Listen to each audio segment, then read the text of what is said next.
வணக்கம். Blue light இந்த வார்த்தைய நாம எல்லாருமே கேள்விப்பட்டிருப்போம் இல்லையா? அத பத்தி கொஞ்சம் கவலையும் படுவோம். ஆனா இந்த ப்ளூ லைட்டோட மிகப்பெரிய சோர்ஸ் நீங்க நினைக்கிற ஒண்ணு இல்லைன்னா என்ன சொல்லுவீங்க? வாங்க இத பத்தி கொஞ்சம் ஆழமா பார்க்கலாம். ஆமாங்க. நம்ம கண்ணு, நம்ம தூக்கம், ஏன் நம்ம ஒட்டுமொத்த ஹெல்த்த பத்தி யோசிக்க ஆரம்பிச்சாலே, இந்த ப்ளூ லைட் பத்தின பேச்சு தான் திரும்ப திரும்ப வருது. இப்போலாம் அது நம்ம டெய்லி லைஃப்ல ஒரு தவிர்க்க முடியாத விஷயமாவே ஆயிடுச்சு. சரி, ப்ளூ லைட் அப்படின்னு சொன்னதும் உங்க மனசுக்கு முதல்ல என்ன வருது? செல்போன், டேப்லெட், கம்ப்யூட்டர், டிவி இதுதானே? நாள் முழுக்க நாம யூஸ் பண்ற இந்த கேஜெட்ஸ் தான் இதுக்கு மெயின் காரணம்னு நம்ம எல்லாருமே நினைச்சிட்டு இருக்கோம். கரெக்டா? இந்த விஷயம் எவ்வளவு உண்மைன்னா நம்மகிட்ட இருக்கிற சோர்ஸ் கூட அதே தான் சொல்லுது.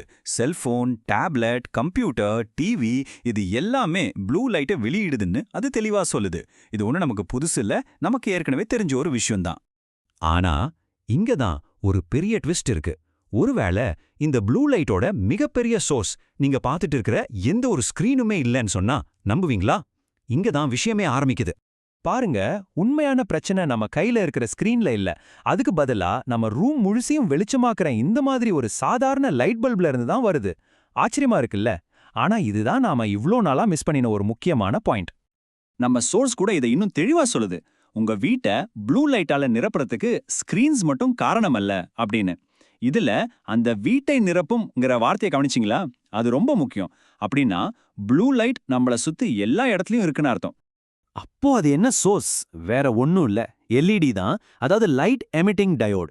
இன்னைக்கு நாம கடைகள்ல வாங்குற பெரும்பாலான மாடர்ன் பல்புகளுக்கு பின்னால இருக்கிற டெக்னாலஜி இதுதான்.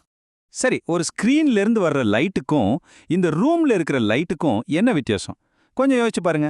ஸ்கிரீன் லைட்டை நாம ஆன் பண்ணுவோம், ஆஃப் பண்ணுவோம். அது எங்க இருந்து வருதுன்னு நமக்கு தெரியும். ஆனா இந்த எல்இடி பல்ப்ல இருந்து வர வெளிச்சம் அது நம்ம ரூம் முழுசா பரவி இருக்கு, எல்லா இடத்துலயும் இருக்கு.